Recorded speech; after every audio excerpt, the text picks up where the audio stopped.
తాకట్టులో ఉన్న బంగారాన్ని విడిపించి ఆ రోజు ఆన్లైన్ రేటుకే మేము కొంటాం. Sharma gold company. రాశి ఫలాల గురించి ఒక్కసారి నాకు వివరిస్తారా మీరు? మొట్టమొదటి ఏ రాశి గురించి చెప్తారు? తప్పకుండా. ఇప్పుడు ఇది మనకు వచ్చేది 2025 ఆంగ్ల సంవత్సరాది. ఓకే. అంటే కొంతమంది విమర్శించారు 24 కదా, 24 25 అదే 25 ఆంగ్ల సంవత్సరాది అంటే మనం ఇంగ్లీష్ క్యాలెండర్ అంటే 25లో వచ్చేది 25 ఆంగ్ల 25 కదా, జనవరి 1 25. జనరల్ గా మనము అంటే మరి మీరు ఉగాది నుండి ఎందుకు చెప్పట్లేదు అంటే చాలా మంది ఉగాది వరకు కూడా ఆగట్లేదు, జనవరి 1 కూడా ఆగట్లేదు, డిసెంబర్ నుండి నవంబర్ నుండి అడుగుతా ఉన్నారు అందరూ. ఓకే. ఇప్పుడు క్లయింటెల్ నన్ను అడిగేవాళ్ళు ఏంటంటే గురూజీ ఇప్పుడే చెప్పేసేయండి మాకు, మేము జాగ్రత్తలు తీసుకుంటామని చెప్పి అడుగుతా ఉన్నారు. సో అందుకనే 2025 సంవత్సరం ఆంగ్ల సంవత్సరాది అంటే జనవరి 1 నుండి ఎలా ఉండబోతుంది అనేది మనం ఒకసారి చూసుకుంటే, అన్నిటికంటే ముఖ్యంగా ఈ వచ్చేటువంటి సంవత్సరం పేరు శ్రీ విశ్వావసునామ సంవత్సరము. విశ్వావసునామ సంవత్సరము. సో రాబోయేటువంటి ఎందుకు గురుగారు అది వస్తుంది పేరు 60 సంవత్సరాల్లో ప్రతి సంవత్సరం ఒక్కొక్క పేరు వస్తుంటది. పేరుతో ఏం స్పెషాలిటీ లేదు. క్రోధినామ సంవత్సరం అనే నెగిటివ్ అట్లా ఏం లేదు.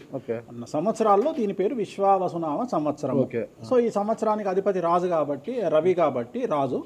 సో రవి మనకు కమాండ్ చేస్తూ ఉన్నాడు కాబట్టి ఈ సంవత్సరం అతి ముఖ్యమైన విషయం ఏంటంటే రాజకీయంగా దేశవ్యాప్తంగా రాష్ట్రాల వ్యాప్తంగా పెను సంచలనాలు నమోదవ్వడము ఈ సంవత్సరం 2025 సంవత్సరం లక్షణాలు. ఎందుకంటే రాజుల మధ్యన రాష్ట్రాల మధ్యన గొడవలు, మరీ ముఖ్యంగా కొంతమంది ప్రముఖ రాజకీయ నాయకులకు మృత్యుగండము, అలాగే అన్ని రంగాలలోకి సెలబ్రిటీలు, సినిమా ఇండస్ట్రీ, రాజకీయము, బిజినెస్, ఎనీ ఇండస్ట్రీ, యువకులు, మరి ముఖ్యంగా మగవాళ్ళు యువకులు 40 సంవత్సరాల వయసులోపు ఉండే వాళ్లకు కార్డియాక్ అరెస్ట్లు అనేటివి ఈ సంవత్సరం అతి ముఖ్యమైన విషయం.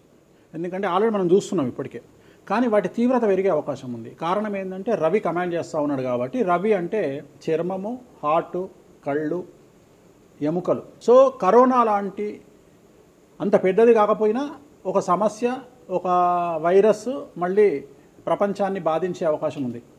అది మరీ ముఖ్యంగా చర్మం మీద దాడి చేసే అవకాశం ఉంది.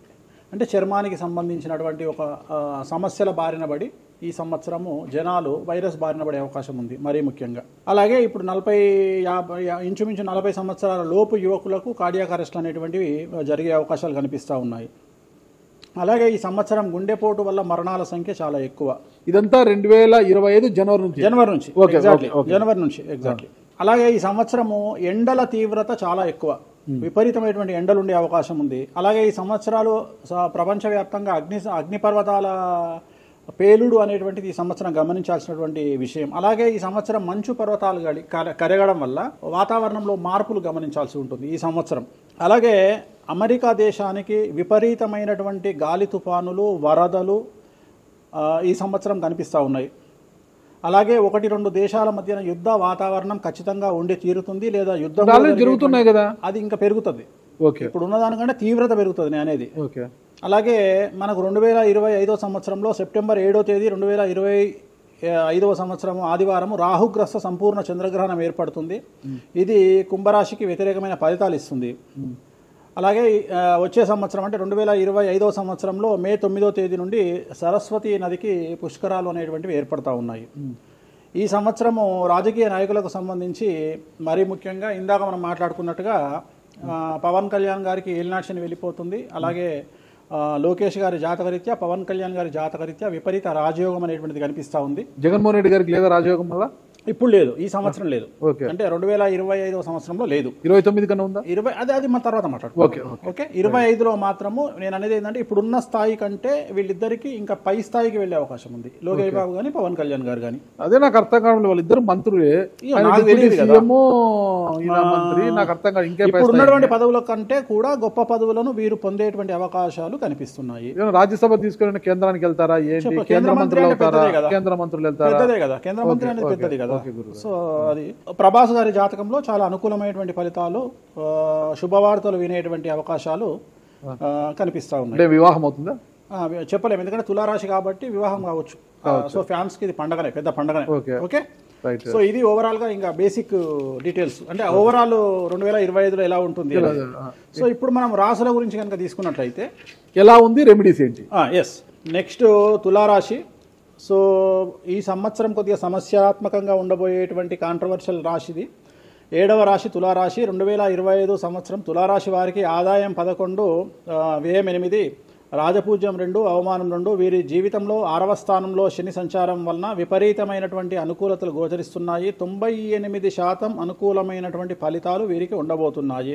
అన్ని రంగాల యందు ఆధిక్యత, వ్యవహారం లాభించుట, అప్రయత్న ధనలాభము, స్పెక్యులేషన్స్, షేర్ మార్కెట్ రాణించుట, స్థిరాస్తి వృద్ధి, బంధుమిత్ర లాభము, వ్యాపార లాభము, ఉద్యోగ లాభము, ఉద్యోగంలో ప్రమోషన్లు, అవివాహితులకు వివాహయోగ సూచనలు, ఉద్యోగ లాభము, రైతులకు అన్ని పంటలలోనూ అనుకూలమైన ఫలితాలు, అన్ని పంటలు సమృద్ధిగా పండి దిగుబడి రాబడి ఎక్కువగా ఉండడము, గవర్నమెంట్ ఉద్యోగస్తుల్లో మరీ ముఖ్యంగా పోలీసు లేదా ఐపీఎస్ ఐఏఎస్ పదవుల్లో ఉండే వారి మీద ఏసీబీ సిబిఐ ఈడీ లాంటి సమస్యలు, వివాహితులకు వివాహయోగ సూచనలు, సంతానం లేని వారికి సంతాన యోగ సూచనలు ఈ సంవత్సరం గోచరిస్తూ ఉన్నాయి. తులారాశి వారి జాతకంలో అతి ముఖ్యమైనటువంటి విషయం ఏమిటంటే వీరి జీవితంలో 2025వ సంవత్సరంలో పెను సంచలనం, అతిపెద్ద సంచలనం అంటే పోలీసు కేసు కానీ కోర్టు కేసు కానీ లేదా ముఖ్యంగా మీడియాకి ఎక్కడం, సమాజంలో విపరీతమైన ప్రచారం, చెడు పేరు ఏర్పడుట ఈ సంవత్సరం కనిపిస్తూ ఉన్నది.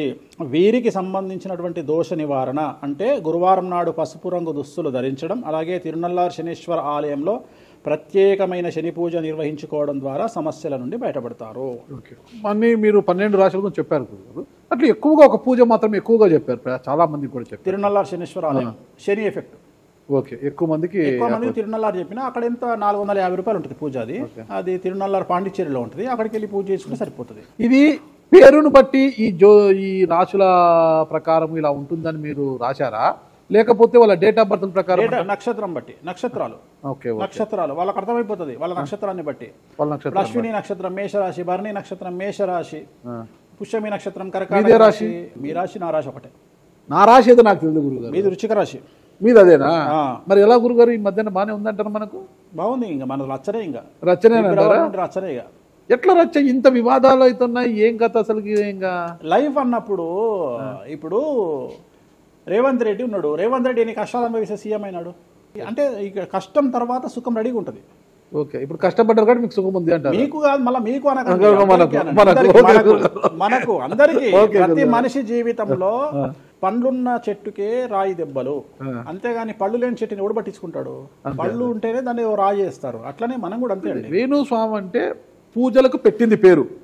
పెద్ద పెద్ద రాజకీయ నాయకులకు, ముఖ్యమంత్రులకు, కేంద్ర మంత్రులకు, పెద్ద పెద్ద వాళ్ళకు కూడా ఇక్కడ కాదు, మీరు అబ్రాడ్స్ కూడా వెళ్ళి పూజలు చేసి వస్తున్నారు. చాలా కాస్ట్లీ స్వామి, చాలా గొప్ప పూజలు చేస్తుంటారు, అంత పవర్ఫుల్ పూజలు. అంటే ఇప్పుడు మీరు చేస్తున్న పూజల మహిమ వల్లనే మీ మీద ఇన్ని వివాదాలు వచ్చినా కూడా మీరు బయటపడగలుగుతున్నారు. 100% పర్ఫెక్ట్. ఇక దానికి ఆన్సరే లేదు. ఇక ఇప్పుడు మనం కొట్లాడాలంటే 10 రకాలు ఉంటాయి, మనం కొట్లాడతలేము. అందుకనే మనం ఒకటే, మన పూజల్ని మనం నమ్ముకుంటున్నాం అంతే, అమ్మవారిని నమ్ముకుంటున్నాం.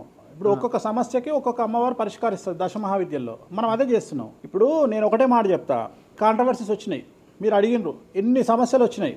జనాలు ఏం ఆలోచిస్తారంటే వేణుస్వామి ఈ సమస్యల నుండి బయటపడతాడా, పడితే ఎలా పడతాడు? నేను ఒకటే అనుకుంటున్నా, ఇంతమందికి పూజలు చేసి వాళ్ళ సమస్యల నుండి బయటపడడానికి ప్రయత్నించే నేను నాకు వచ్చిన సమస్యను కూడా అదే పూజల ద్వారా బయటపడడానికి ప్రయత్నం చేస్తున్నాను. అంటే వివాదాలు చుట్టుముడుతున్నాయి, సోషల్ మీడియాలో వైరల్ అవుతున్నాయి, ఉమెన్ కమిషన్ మీ మీద ఫిర్యాదులు చేశారు. ఇన్ని చేసినా కూడా ఎక్కడా మీకు ఉచ్చు బిగుసుకోవడం లేదు, బయటపడుతున్నారు. అంటే ఇది మీ పూజల మహిమనా, లేకపోతే ఏమన్నా బ్రైబ్ చేస్తున్నారా? అమ్మవార్లు ఇప్పుడు ఉదాహరణ, మనం తెలుగు రాష్ట్రాల్లో ఉంటాం, వెంకటేశ్వర స్వామి వారు అంటే మనకు తెలుసు. ఇప్పుడు తమిళనాడులో పెరుమాళ్ అంటారు వెంకటేశ్వర స్వామిని. అదే నార్త్ ఇండియాకి వెళ్తే బాలాజీ అంటారు. వాళ్లకు బాలాజీ అంటే చాలా భయం. అలాగే మన రాష్ట్రంలో మనకు తెలిసిన వాళ్ళకి కామాఖ్యలో ఉండే అమ్మవారు అంటే భయం. కానీ తెలియని వాడికి భయం ఉండకపోవచ్చు, వాడి ఇష్టం వచ్చినట్టు కామెంట్ చేయొచ్చు అమ్మవారు. చాలా మందికి మీరంటే భయం అనుకుంటా. అంటే మనం చేసే పూజల వల్ల ఉండొచ్చు. ఓకే, నేను అనేది ఏంటంటే, నేను చేసే అదే ఇందాక మనం మాట్లాడుకున్నప్పుడు అదే చెప్తున్నా, వామాచారంలో పూజలు చేయాలంటే భయపడతారు. కారణం ఏమిటి అంటే ఖచ్చితంగా మందును ముట్టుకోవాలి, నాన్ వెజ్ను ముట్టుకోవాలి. దానికి వీళ్ళు చేసే పూజలు అడ్డుపడతాయి. అంటే వీళ్ళు సమాజంలో భయపడతారు కాబట్టి వీళ్ళు వాటి జోలికి పోరు. తాంత్రిక పూజలు లాగా ఉంటాయి మీరు చేసే. తాంత్రిక తంత్ర మార్గం అంటారు దాన్ని. శ్రీకాళహస్తిలో కాదు శ్రీకాళహస్తిలో రావుకేతు పూజ చేయించుకున్నారు కదా, తాంత్రిక పూజనే అది. నిమ్మకాయ పెడితే తంత్రమే, గుర్తుపెట్టుకోండి. నిమ్మకాయ ఎక్కడ పెట్టినా తంత్రమే. మిమ్మల్ని కాపాడుతోంది మీరు చేస్తున్న పూజల మహిమే. అంతే అంతే అంతే, వాళ్ళే చూసుకుంటారు. నేను అనే పాయింట్ ఏంటంటే, నేను ఒకటే చెప్తున్నానండి, తప్పు చేస్తే నన్ను అమ్మవారు సర్వనాశనం చేస్తుంది. ఓకే, అమ్మవారిని విమర్శిస్తే వాళ్ళ సంగతి అమ్మవారు చూసుకుంటుంది. ఓకే, అంతేనా? అంతే. ఇక నాకు అవసరం, నేను కొట్లాడను చెయ్యను, నాకు అనవసరం, నాకు లొల్లే వద్దు. నాకు నేను దేవుళ్ళని నమ్ముకున్నా, నా పని అదే. నాకు హిమాచల్ ప్రదేశ్ కామాఖ్య కాకపోతే, బాగాలముఖి కాకపోతే, తారాపీఠ పోతే, ఇప్పుడు మన తారాపీఠ పోయి వచ్చిన. చాలా మందికి తెలియదు, తారాపీఠ అని కలకత్తా నుండి 300 కిలోమీటర్లు ఉంటుంది. మీరు కావాలంటే గూగుల్ చేయొచ్చు. తారాపీఠ అని అమ్మవారు అండి. ప్రతిరోజు శ్మశానంలో ఉంటుంది అమ్మవారు, ఒరిజినల్ శ్మశానంలో ఉంటుంది. ప్రతిరోజు అమ్మవారికి ప్రసాదం అంటే డెడ్ బాడీ దహనం అయినాకనే అమ్మవారికి నైవేద్యం పెడతారు. అంత పెద్ద ప్రసిద్ధమైనటువంటి దేవాలయం. అమ్మవారు శివుడికి పాలిస్తూ ఉంటుంది. తారాపీఠ అంటారు దాన్ని. శ్మశానంలో ఉంటుంది. ఆమె జనరల్గా ఎవరైనా సరే ఎందుకు పూజ చేస్తారాగనంటే, జీవితంలో మనం వెళ్తూ ఉన్న సందర్భంలో సడన్గా స్టక్ అయినామనుకోండి, బౌన్స్ బ్యాక్ అవ్వడానికి పనిచేస్తుంది. అంటే ఉదాహరణ, ఒక ముఖ్యమంత్రి స్థాయి వ్యక్తి ఓడిపోయినప్పుడు, ఒక మంత్రి పోయినప్పుడు, ఒక ఐఏఎస్ సడన్గా తన జాబ్లో డిస్టర్బెన్స్ వచ్చినప్పుడు, ఐపీఎస్ డిస్టర్బెన్స్ వచ్చినప్పుడు ఈ పూజ కనుక అమ్మవారిని దర్శించుకుంటే ఒక్కసారి మళ్ళీ వాళ్ళు బౌన్స్ బ్యాక్ అవుతారు. అంటే బిగ్ బ్యాంగ్ థియరీ అనేది అక్కడ పనిచేస్తుంది. మనం మళ్ళీ ఒక్కసారి బౌన్స్ బ్యాక్ అయ్యి ముందుకు దూకడానికి అమ్మవారు పనిచేస్తుంది. నేను సజెస్ట్ చేస్తుంటా చాలామందికి, వ్యాపారంలో స్టక్ అయినప్పుడు, లేకపోతే ఉద్యోగంలో స్టక్ అయినప్పుడు, అట్లా స్టక్ అయినప్పుడు అయితే మీరు తారాపీఠ వెళ్ళి దర్శనం చేయించుకోండి. అక్కడ దర్శనమే, పూజలు ఉండవు, జస్ట్ దర్శనమే. అమ్మవారికి పోయి దండం పెట్టుకొని వస్తే చాలు, ఒక్కసారి మళ్ళీ వాళ్ళు బౌన్స్ బ్యాక్ అవుతారు.